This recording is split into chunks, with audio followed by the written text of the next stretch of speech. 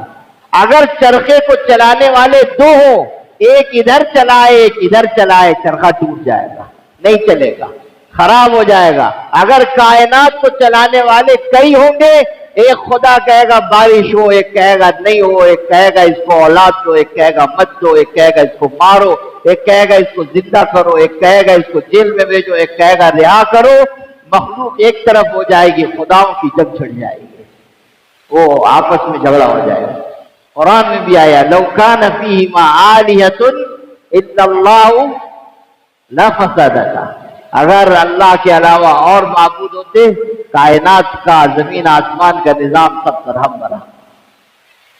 خدا ہے اور ایک ہے، یکتا و تنہا ہے، اور اس کے وجود کا انکار کرنا اپنی عقل کو مست کر دینا ہے، اور ایک سے زیادہ خدا کو ماننا یہ بھی غلط اعتقاد ہے۔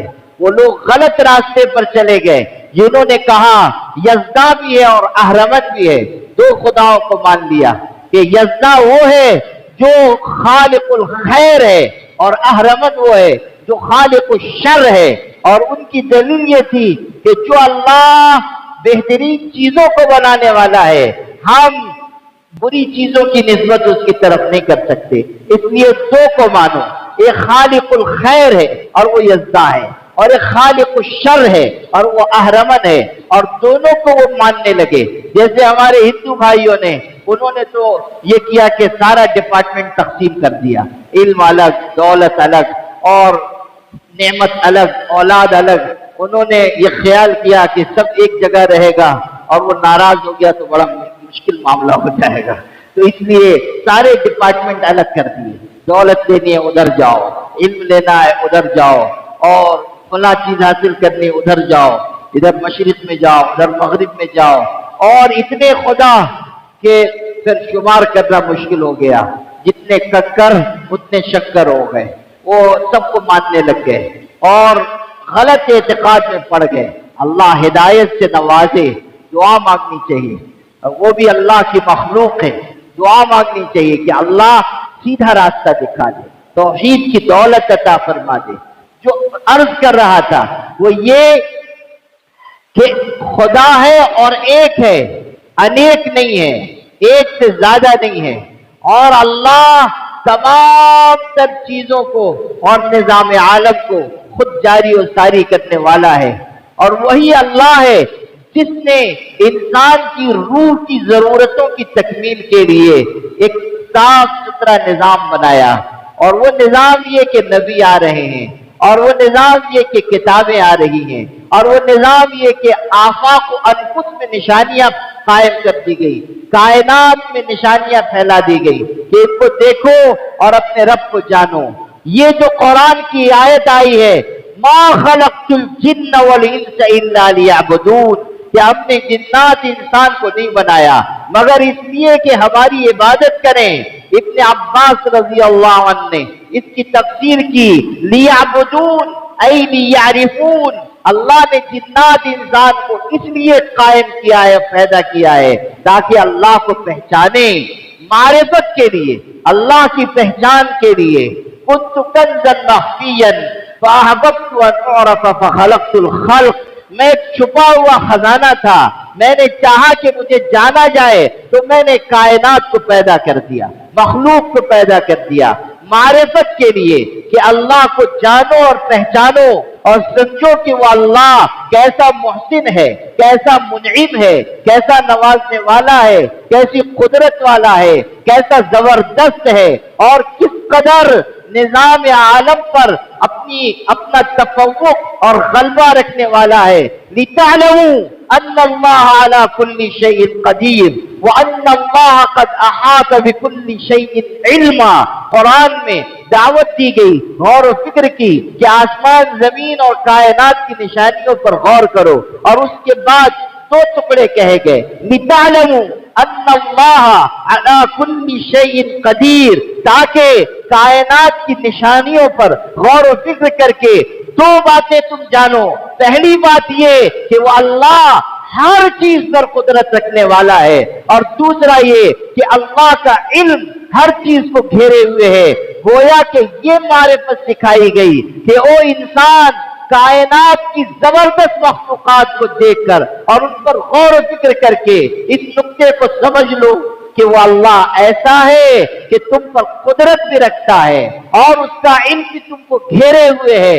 اگر تم اس کی نافرمانی کرو گے سزا دے گا، اور اگر تم اس کا حکم توڑو گے، کہیں بھی چھپ کر توڑو گے، تب بھی وہ اللہ جانے گا۔ لِتَعْلَمُوا أَنَّ اللَّهَ عَلَى كُلِّ شَيْءٍ قَدِيرٌ وَأَنَّ اللَّهَ قَدْ أَحَاطَ بِكُلِّ شَيْءٍ عِلْمًا۔ قدرت اور علم دونوں کو پہچانتے، اس کی قدرت بھی سب سے بڑھ کر اور اس کا علم بھی سب سے بڑھ کر، اس کا علم سب سے بڑھ کر ہر چیز کو جاننے والا وہ اللہ ہے۔ حضور تشریف رکھتے ہیں اور دیہاتی آیا اور اس نے 2 رکعت پڑھی اور پھر ہاتھ اٹھائے اور دعا مانگی، اس میں خدا کی تعریف کی اور اس کے علم کی وسعت بیان کی۔ کہتا ہے یا من لا تراہ العیون ولا تخالطہ الظنون ولا يصفه الواصفون ولا تغيره الحوادث ولا يخشى الدوائر، يعلم مساقيل الجبال ومكاييل البحار وعدد قطر الأمطار وعدد ورق الأشجار وعدد ما أظلم عليه الليل وأشرق عليه النهار، لا تواري منه سماء سماء ولا أرض أرضا ولا بحر ما في قعری ولا جبل ما في وعری۔ الفاظ دیکھو، اے اللہ تیری تعریف ویسی بیان کی ہی نہیں جا سکتی جو تیری تعریف کا حق ہے۔ نگاہیں تجھ کو دیکھ نہیں سکتی، وہم و گمان کی تجھ تک رسائی نہیں، حادثات تیرا کچھ بگاڑ نہیں سکتے، اور کسی بھی مصیبت کا تجھ کو کوئی اندیشہ نہیں۔ پھر علم بیان کر رہا ہے کہ اللہ تو ایسا ہے کہ پہاڑوں کا وزن جانتا ہے، تو دریا اور سمندروں کے پانی کی مقدار جانتا ہے، تو درخت کے پتوں کی تعداد جانتا ہے، تو بارش کے قطروں کا علم رکھتا ہے۔ رات کا اندھیرا جتنی چیزوں پر آتا ہے اور دن کا اجالا جتنی چیزوں پر آتا ہے، کوئی ایک چیز بھی تیری نگاہ سے چھپی ہوئی نہیں ہے۔ ایک آسمان دوسرے آسمان کو تجھ سے چھپا نہیں سکتا، زمین دوسری زمین کو تجھ سے چھپا نہیں سکتی، پہاڑ کی تہ میں کھو میں کیا ہے پہاڑ تجھ سے چھپا نہیں سکتا، اور دریا کی تاریکی میں جو ہے دریا تیری نگاہ سے چھپا نہیں سکتا۔ ایسا زبردست ہے تیرا علم، ایسا زبردست ہے تیرا علم۔ یہ ہے خدا تعالیٰ کے علم کی وسعت۔ پھر دعا مانگی، یہ تو تعریف کی تھی، پھر دعا مانگی، اور دعا بھی کیسی خوبصورت، 3 ٹکڑے دعا کے ہیں اور تینوں بہت ہی خوبصورت۔ اے اللہ اجعل خیر عمری آخرہ، اللہ میری عمر کا سب سے بہترین حصہ آخری حصہ ہو، وخیر ایامی یوم القاک فیہ، اور سب سے بہترین دن وہ دن ہو جب تجھ سے ملاقات ہو۔ اے اللہ تیری ملاقات کے دن کو سب سے بہترین دن بنا دے، اور میری عمر کا اور میرا سب سے بہترین عمل آخری عمل ہو.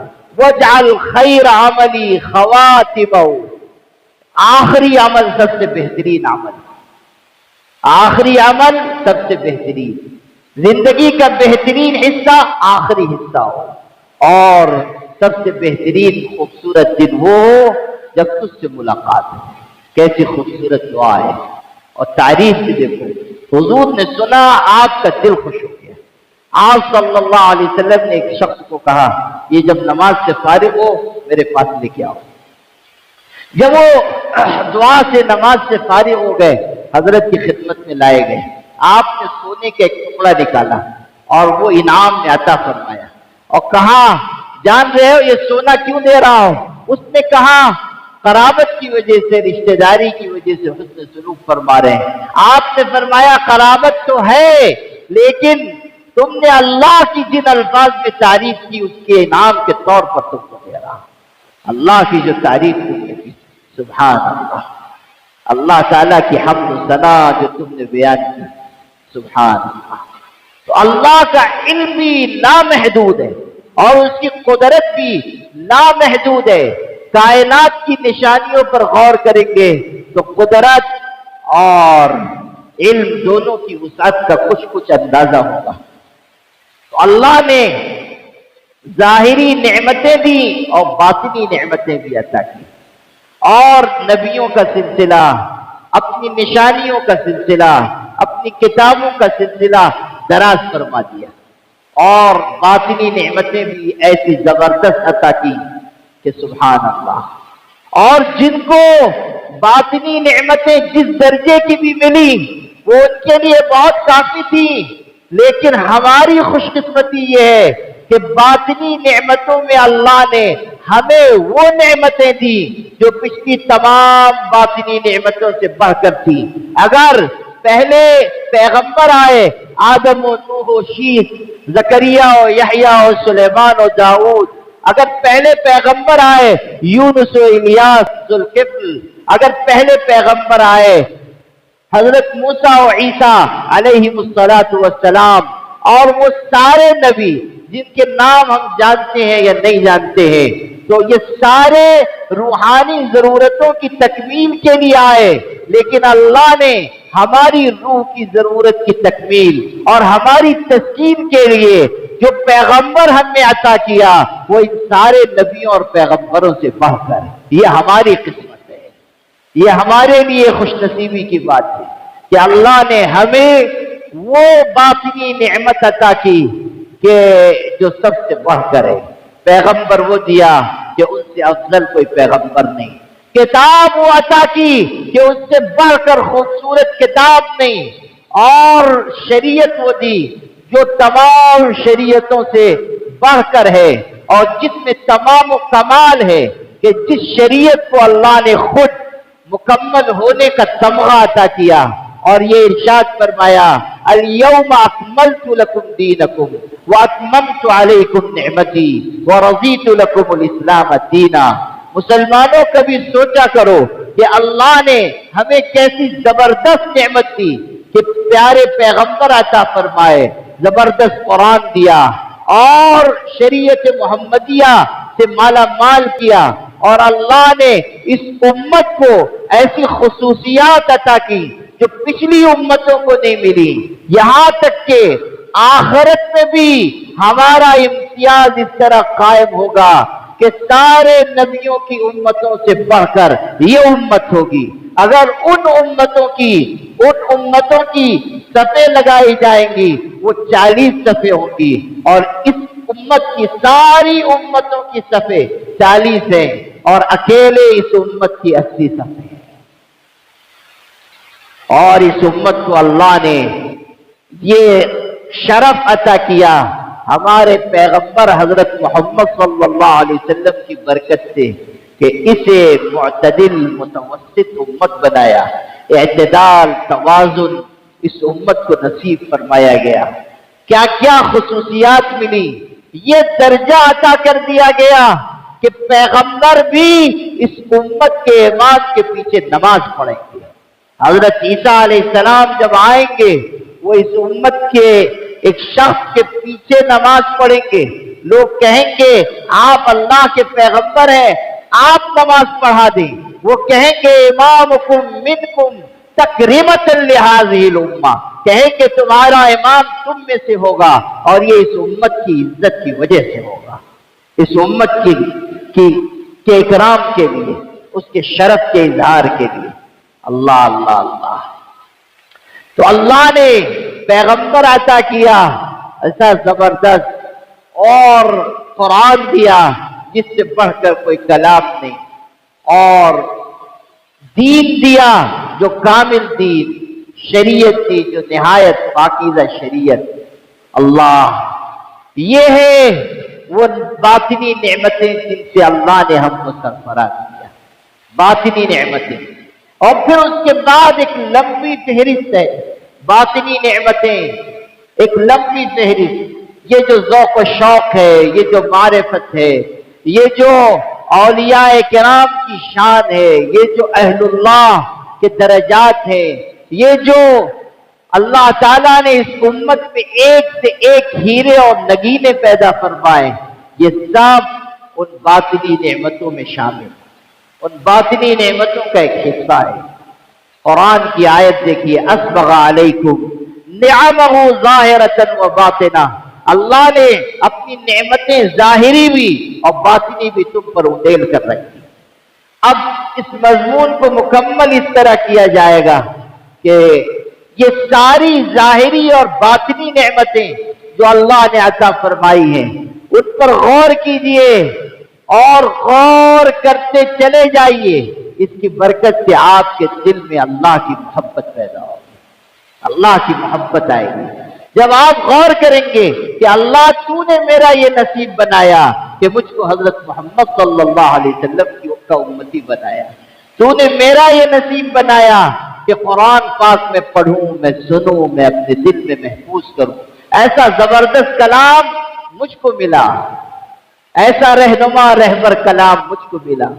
جب آپ شریعت کی باریکیوں پر نظر کریں گے کہ شریعت کیسی خوبصورت ہے، کتنا پیارا نظام ہے اس شریعت کا، کیسی خوبصورتی ہے اس شریعت میں، کیسی آسانی ہے اس شریعت میں، کس طرح حرج کو دفع کیا گیا ہے اس شریعت میں۔ جو لوگ گہرائیاں پڑھتے ہیں، باریکیاں، ان سے پوچھئے، کبھی کبھی کچھ چیز پڑھتے ہوئے، حقائق دقائق پڑھتے ہوئے اور شریعت کی باریکیاں پڑھتے ہوئے دل ایمان سے لبریز ہو جاتا ہے اور بے اختیار سر سجدے میں گر جاتا ہے کہ اللہ تو نے ایسی شریعت ہمیں دی کہ کہیں انگلی رکھنے کی کوئی گنجائش موجود نہیں۔ اللہ تو نے وہ شریعت دی کہ ساری دنیا کا نظام ایک طرف اور تیری دی ہوئی شریعت ایک طرف۔ دنیا کے ہر نظام میں خامی، خلل، عیب، زلل موجود ہے، لیکن اللہ کی شریعت میں کوئی خامی نہیں ہے۔ کیا توازن ہے، کیا اعتدال ہے، کیسی نفسیات کی اور انسان کی فطرت کی کا لحاظ رکھا گیا ہے۔ دنیا اعتراض کرنے والی دنیا چولہے میں جائے، خدا کی شریعت وہ ہے کہ ساری دنیا الٹی لٹک جائے، مگر اس نظام شریعت میں عیب نہیں تلاش کر سکتی ہے۔ اور اگر کوئی عیب بیان کر رہا ہے، وہ عیب شریعت کا نہیں ہے، وہ اس کے نفس کی خباثتیں ہیں جو اس کی زبان سے ظاہر ہے۔ خدا کی شریعت میں کوئی عیب نہیں۔ اگر کوئی یہ کہتا ہے کہ یہ نظام صحیح نہیں، یہ طلاق کا نظام ایسا، یہ نکاح کا نظام ایسا، یہ شریعت کے حصے ایسے، یہ تمہارے اندر چھپی ہوئی خباثت اور نجاست ہے جو تمہاری زبان سے ظاہر ہو رہی ہے، ورنہ خدا کا عطا کیا ہوا نظام کسی پہلو سے بھی قابل اعتراض نہیں ہے۔ اور اس لیے قابل اعتراض نہیں ہے کہ تم جو سوچ رہے ہو وہ محدود عقل کے دائرے میں، محدود علم کے دائرے میں سوچ رہے ہو، اور اللہ نے اس شریعت کو اپنے لامحدود علم کی روشنی میں تشکیل دیا ہے۔ تم کنویں کے میڈک بن کر جینے والے اس شریعت کی خوبصورتی کو کیا سمجھ پاؤ گے؟ تم کیسے جان سکو گے کہ خدا نے شریعت کے احکامات کس پس منظر میں اتارے ہیں، کہاں سے بات کی جا رہی ہے؟ اگر کوئی پرائمری کا بچہ وہ